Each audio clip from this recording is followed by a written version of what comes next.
This Week in South Baltimore. Brought to you by SouthBaltimore.com.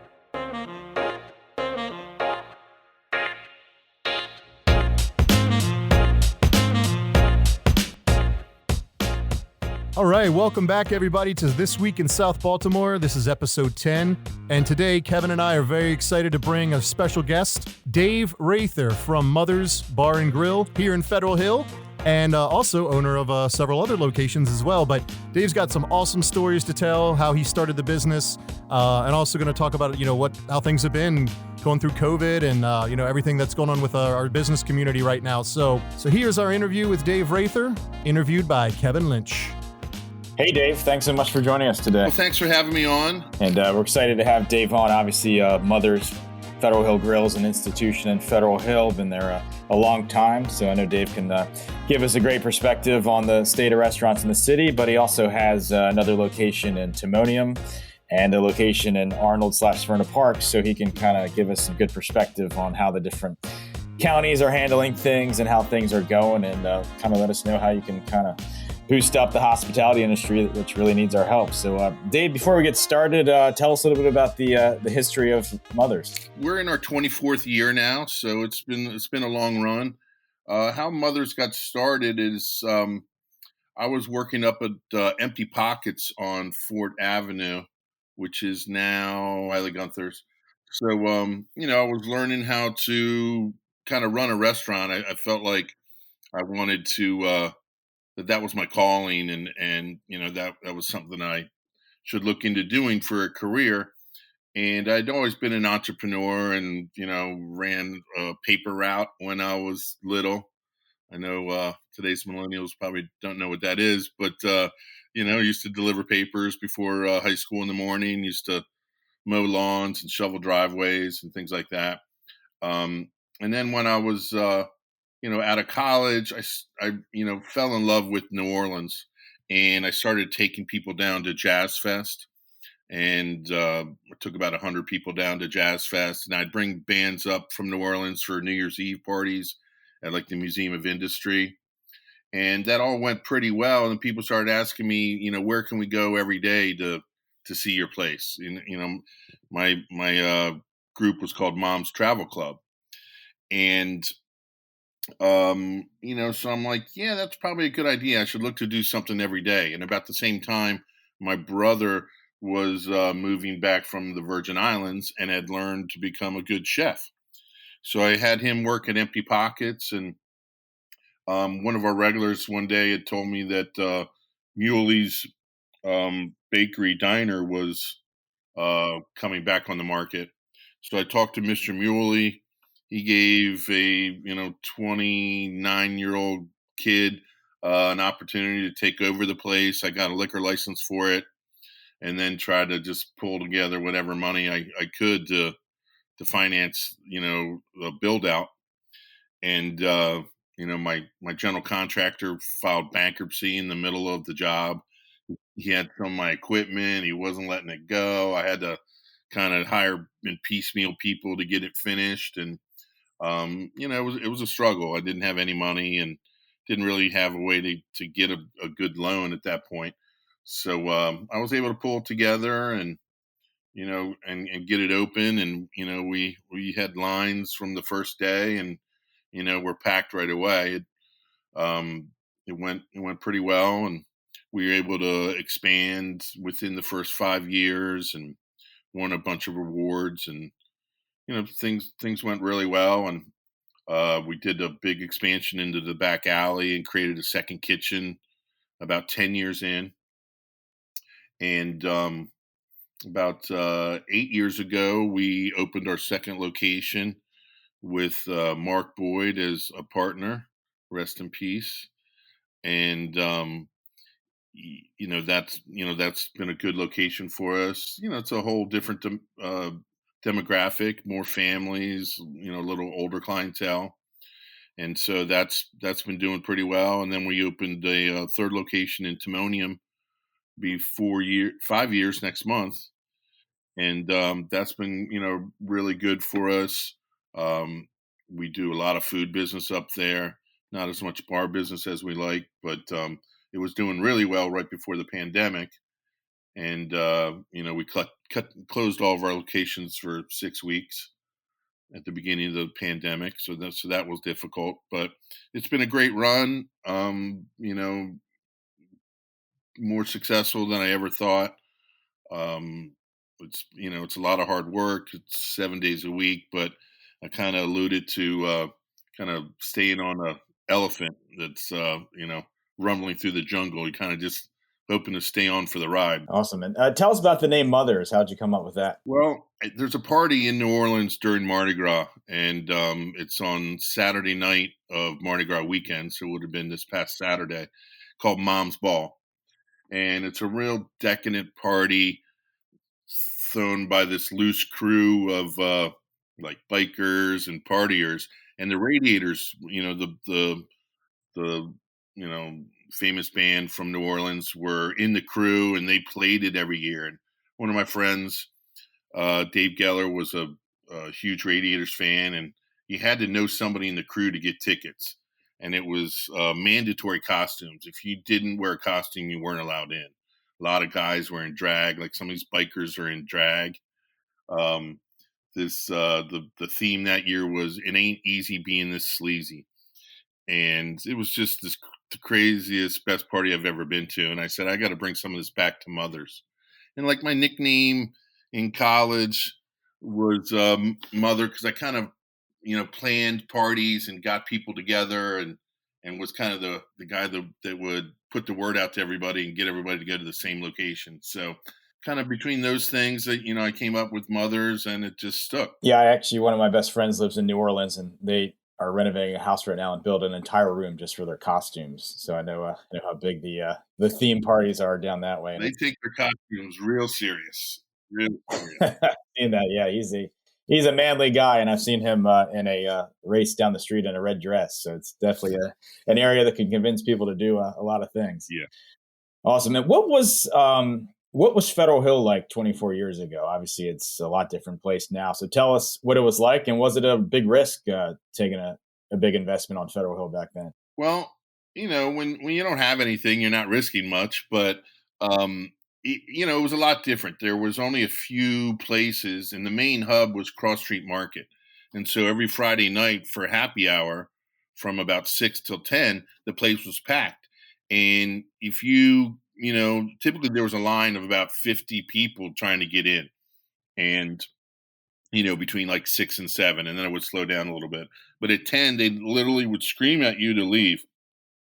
And so then we had to figure out where we're going to go next.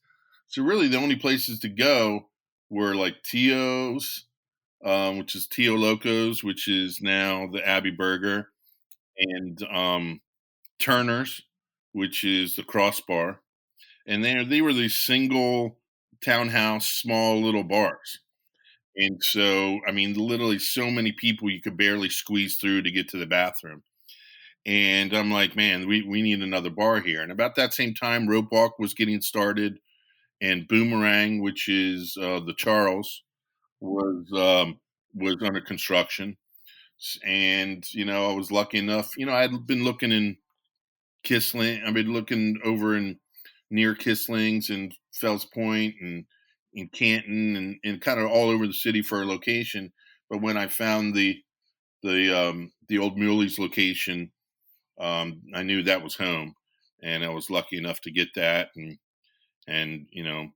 pull it all together to open it as Mothers. Well, very cool. Here's a story for you. I will be turning 40 years old this May, and I was living in South Baltimore when I was 20 years old.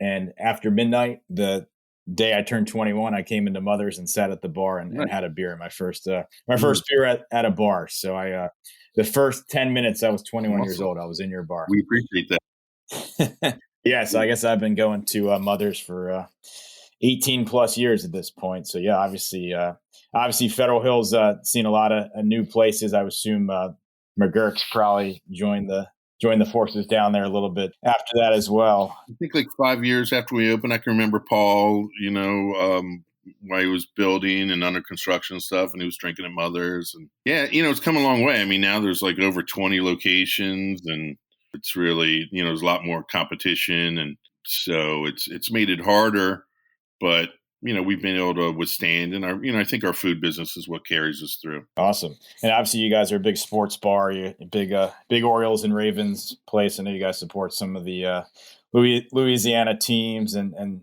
get some other fan clubs in there. So just tell us, talk about the experience of the two Super Bowls the Ravens won, and how much fun and how much business came through for those. While we were building, the Ravens were at Memorial Stadium. So the first year we opened was their first year at M&T, which was, I think, called PSI Net at that time.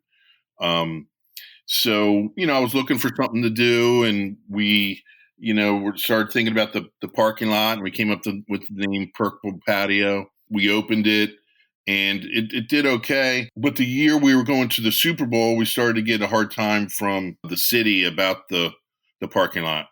And the mayor at the time was Martin O'Malley, and he said, "Listen, my court case was going to come up the week of the Super Bowl, and he didn't want any bad press, so he said, we'll postpone that, and then we'll deal with it after the Super Bowl, and we'll make sure the Purple Patio doesn't go away." So that was really cool. I actually saw him at the Super Bowl party, when we won it, and he had quite a few Guinness by then. So it's been a great thing. It's again taken on a life of its own. A bunch of players come by after the games. It's been a lot of fun. When you're going to a Super Bowl and you have a strong team like we did with a bunch of future Hall of Famers, you can feel the buzz, coming, and it was one of those years where we didn't have the best team. In fact, we went like 3 or 4 weeks without scoring a touchdown that year. But then we got hot towards the end of the year, and as a wild card, going into the playoffs. I can remember one of the old coaches coming in saying, we have as good a chance as anybody to go. We're getting hot at the right time. And we were able, to go to win all the playoff games, go to the Super Bowl. I mean, that whole time is so magical, and everybody's just, excited, and everybody's, working together towards the same thing, like, all walks of life, all, different people, all demographics are all rooting for the Ravens. So that whole, during the week we were slammed, and busy leading up to the weekend. And obviously the night before the games are all huge, but, the Super Bowl is so, so big. People were flying in from all over the country to watch it at Mother's. And we tented the parking lot and had a huge party out there. And typically the city and the fire marshal is real on top of capacities. So we kind of had to limit the capacity those days. But, everyone's just so fired up. I can remember at the end of the game after we won, people were dancing on the bar and, squirting beer everywhere and, just going crazy. Lucky enough, I was at the game, so I wasn't there to experience it, but I'm getting videos and stuff from home, and obviously communicating with everybody at home. So that was awesome, and just something we'll never forget. And round 2 was real unique as well, and we were getting a lot of international coverage. I can remember, newspapers and TV stations from England coming in to interview us. And, at that time, we were, it was real hot, and we were slammed for every game. And so Liquor Board said, "Hey, we're going to have to, keep everybody at a tight capacity, and we're going to be out in force again." So what I did was I sold tickets to get in to all of our regulars. So that way people that had been there all year could come and pay like $10 in advance, because we knew we were going to just be able to have a smaller crowd. I wanted to make sure it was all people that we knew and loved and, supported Mothers all year long. So we sold out a couple days before the game. And again, we were full everywhere, and just the vibe was amazing. And I'm sure you've seen some of the pictures out front on Charles Street after the game. I mean, there was probably 10,000-15,000 people out there. I mean, just the photos, and I have a big picture of it on the on my wall from that night. And it was just insane. It was crazy. I mean, I guess people were coming from all over to hang out and celebrate out in front, and we have some great photos, but it's just something I'll never forget. Yeah, I remember that. That was a lot of fun. There was a lot of love out in those streets. There was nothing tense about it, and it was the third straight week it happened, because I remember I was out of town for the Denver game, and I saw people were partying in the streets, and then obviously after beating the Patriots, it happened again, and then those pictures from the Super Bowl win are just incredible, and I think I've definitely have kind of reposted one of the ones that took place from your guys' roof, but that one where, I mean, people are just stretched out probably all the way down to Ford Avenue. It did start that week before against Denver when we, had that Mile High miracle, and everyone was just like amazed that we won. And it was just like a natural instinct. Everyone just ran outside and started jumping up and down. And then, so then the precedent had been set for the Super Bowl. Yeah.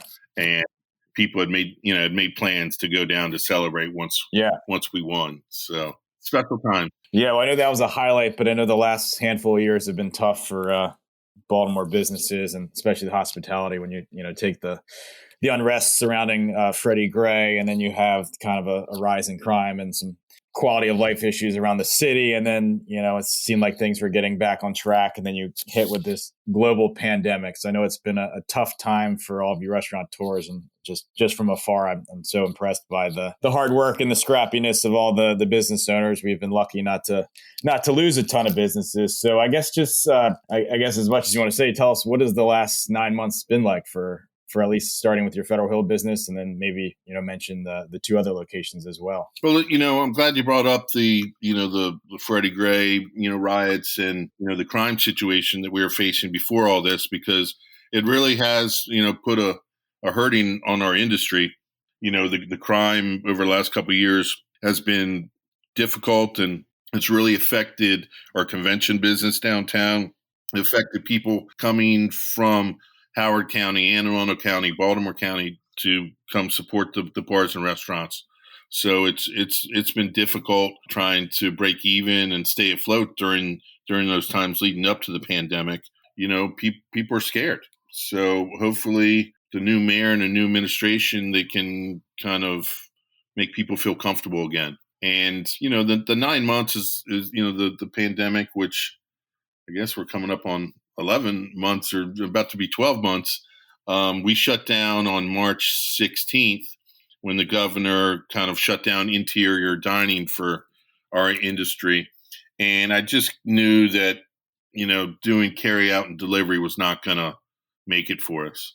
So we decided, and, I was concerned about my safety. My family all works at Mother's, my mother's family, and our team members, concerned about their safety. And, it was so new, we didn't really know what was going to happen. So we ended up closing for 6 weeks at each location, and just try to stay in touch with our key members. And we lost a lot of key management during that time, and just said, I don't want to come back into this industry. And you're right. The restaurant industry is some strong people. I've just been so impressed with, our industry and the different owners and the team members that run each location. They're hard workers. They, haven't really worried about their safety as much as just, providing food and drink for, the community. And so that's been real impressive to see. But it's been difficult. Obviously, it's a hard business anyway. Now we're working twice as hard and not making any money. So it's been difficult. We are in 3 different city and counties, so we have different regulations for each location that are changing pretty often. So just staying on top of the different protocols that we have to do. At one point, we weren't allowed open in the city for interior dining for 6 weeks in January and beginning of February. We had a 25% capacity inside in our Arnold location. And the only reason we had that is because 4 restaurateurs decided to sue the county executive to say he doesn't have the right to close us down, and won. They tried that in the city and lost. So we were at 25% capacity in Arnold and at 50% capacity in Baltimore County.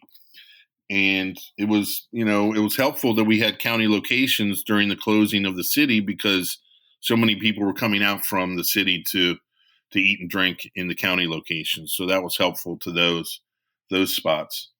Um, it was tough. Most of the restaurants on Charles Street were closed during that time, and I thought we'd be able to do enough business with carry out and delivery to to pay the bills, but we couldn't. I mean, we were barely surviving.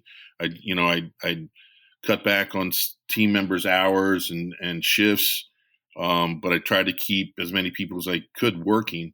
So we stayed open, even though we weren't doing much business. And it was tough.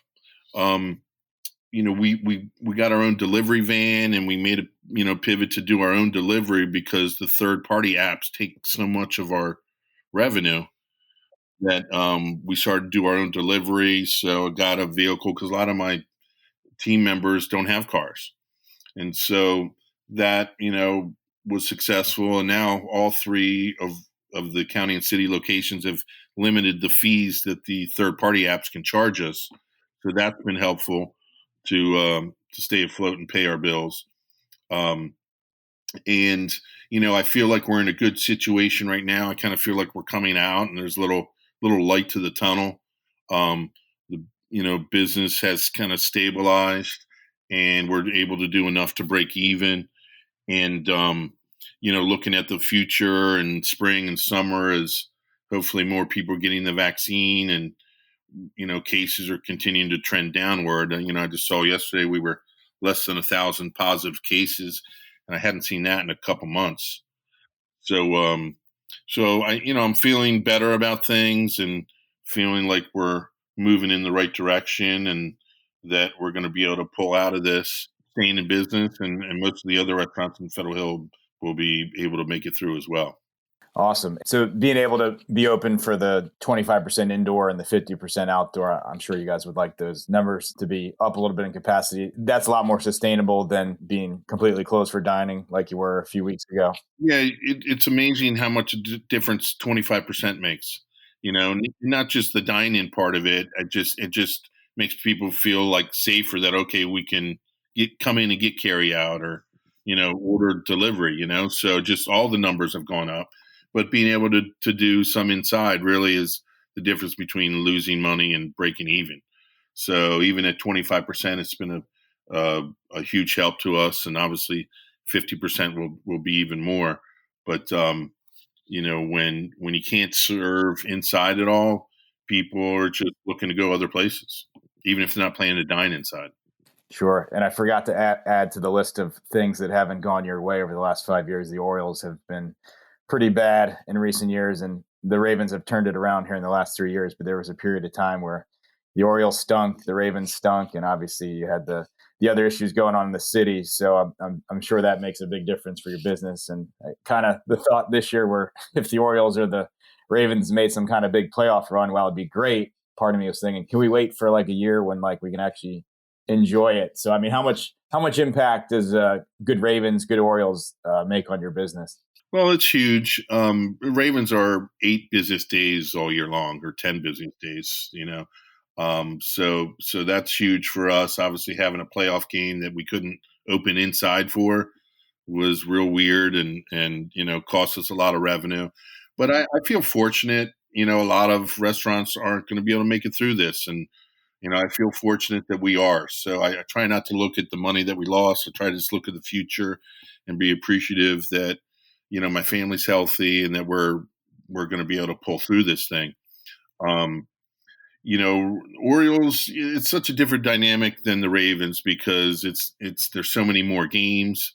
It doesn't have the intensity of football and the intense power drinking for 10 hours that football has. But what it does do is give us business every day, and maybe it's only $500 a day, but if you do that for 80 days, it adds up. And, it just would bring in extra business before the game, extra business after the game, the weekends, or if like Boston or the Yankees were in town, that would really help us, because the Orioles, weren't playing that well. And, So when the Orioles were bad, it definitely has reduced the business that we're doing with them by about 50%. We're still doing something, but not near as much. But one thing that hasn't calmed down is like the opening day. Orioles opening day has really changed. And I think maybe because they aren't that good, people didn't really care about going to the game. So over the last couple of years, no one went to the game. They just stayed and partied all day. And a lot of people take the day off. They start at 10 in the morning. And so the Orioles opening day has really kind of become like a purple patio or a Ravens game with, people drinking all day and just, really getting after it. So those days are huge for us. I'm wondering what's going to happen this April, if we're going to be allowed to do anything. We did do some purple patios at the beginning of this Raven season where we were selling tables outside, had a DJ, had, tents out there and TVs, and just had everybody spread out. And so, that was okay, but nothing like the real thing. Hopefully mid-April, we're able to, I don't know, maybe increase our capacity and do a few more people, and people will be excited to go to that game. But I'm really looking forward to next football season. I'm hoping we're out of this by next fall. I'm starting to see a lot of outdoor festivals get booked for the fall. Jazz Fest in New Orleans is booked for October. We do a trifecta festival up at Timonium Fairgrounds every year, and so that's booked for late September, and that's a lot of fun. So I'm hoping by September we're kind of making our way out of this thing. I mean, it'll be like a year and a half by then. It's hard to believe. Yeah, absolutely. I think there is a lot of optimism, as you said, with the combination of the numbers going down and the vaccinations going up. And it seems like when it's outdoor weather, the cases seem to go down as well, just as, we're not, huddled up indoors anymore. I'm sure these past, I guess, almost years been a lesson in efficiency and a lesson in evolving and getting creative. Have you learned anything during this period of time that's going to make you stronger going forward? No, I mean, we've been able to limit our staff. So we've cut down on the number of staff, which cuts down on our overhead. So, that's a balance that you always, are trying to meet between giving good service, but not being overstaffed. We've, trimmed down our menu. A lot of things that don't carry well for delivery and carry out, we just took off our menu because, we wanted to have our best items. Now we're in the process of bringing them back on. Doing our own delivery, that's something that I think is going to continue for the future and be able to not use third-party, apps as much. But we can really only deliver to Federal Hill. So anybody that wants to get food in Uptown or in Canton, we still have to use the third-party apps because we don't have enough drivers to drive all the way back and forth from Canton on a busy Friday night. And we've been doing family meals as well. That's been okay. I'm not sure if that's something we'll continue doing. We have also been delivering alcohol, which hasn't been as big as you would think, but it definitely has helped supplement. We charge more than a liquor store, so you can really get the same thing for cheaper, but it's nice having it delivered, or if it's Sunday and the liquor stores are closed, it's something that, we'll do some more business on. We did like boozy snowballs last summer that were a big hit. And so we'll probably bring them back this summer and keep doing those because people seem to really like those. Yeah, we've been pivoting and, trying to come up with new ideas and just, looking at ways to stay efficient and keep overhead down. Obviously, a new thing that's come to Federal Hill is these parklet dining spaces, or if you look at Cross Street, a portion of Cross Street was completely closed to vehicular traffic at times during the day for the outdoor dining. And obviously, you're a location that has some nice outdoor spaces already. But how do you feel about the parklets and kind of the closing of Cross Street? Has that been a plus for the neighborhood, in your opinion? It's a little difficult. I know Paul from McGurk's has felt like it's hurt his business and hurt their dispensary on the other side of Cross Street. I think that we have such a difficult parking situation in Federal Hill that it needs to be used. I don't feel like, the market that pushed for the closing of Cross Street and then they didn't really do anything outside. I think if you're going to use it and you're going to have people set up, that it makes sense. But it's made it harder for parking. It's made it hard for deliveries to get to those locations. I like outdoor dining. I mean, we're doing outdoor in the Purple Patio, and that's been successful. I think it just needs to be done the right way and doesn't make sense to shut down streets if nobody's really using it. I know just some of my staff has had trouble finding parking because of the lack of parking once they've shut down the streets, and they're parking over on like West Street and near Sharp Leadenhall. and like it floods over there. So two of my staff members had their cars flooded and totaled from parking over there during a heavy rain. It's all these trickle down effects that make it harder for staff to find parking or, deliveries. They all park now in front of Mother's to deliver up Cross Street. And, you got like 5, semi trucks out there double parked, and then Charles Street, becomes real tight. Definitely some learning curves and some downsides to that. But, overall, yeah, I love sitting outside and would rather sit outside if I could. It's just a balance. And when you have so many different businesses in one area, some it affects negatively and some positively. Sure. And I saw you guys got a little bit more innovative with how you used your parking lot for adding dining out there. Do you see that as something you'll use in the future, or do you think that'll return more to a parking lot? It kind of blends with the parking needs. Like in the summer, we're not as busy and we don't have as many parking needs as we do in the winter when we're busier. So I'd like to keep it open, throughout the summers as, some more outdoor dining, and then turn it back into full-time parking in the winter when we need it more. And I know live music is a passion of yours and something that has worked its way into Mother's. And certainly I know you've been involved in some of the festivals like jazz and blues. So, are you hopeful live music will return sometime soon? Is that something that's been successful in Federal Hill? Like you said, it's a passion of mine. I own the 8x10 building, so I'm always supporting live music there, and that's like the mainstay. But when they're booked, we do some they get booked out 2 and 3 months in advance. So if somebody wants to book a show a month and a half out, then they're reaching out to us. I'm thinking about doing some renovations in my back alley to make it more accessible for live music, and have maybe a little bigger area for people to be in front of the bands, because it's fun, and it's something that happens earlier, before the bar crowds come out, so it can help our business. And a lot of people eat first, so especially when we do a New Orleans act that maybe attracts 35-year-olds plus. They typically eat dinner first and have some drinks. So it's an affluent crowd. It's great music that I'm friends with a lot of the artists, and be able to provide them a place and also do some revenue that we wouldn't do otherwise. It's been a win-win. So I'm hoping to expand on that a little bit once we come out of this thing. And I've already got some artists reaching out to us. And I'll also give you a little insight of something else cool that's going to be happening. Last September, we did a EDM concert over at M&T Stadium. It was sort of like a drive-in concert where, you had a stage and video screens, but the music was piped through your radio.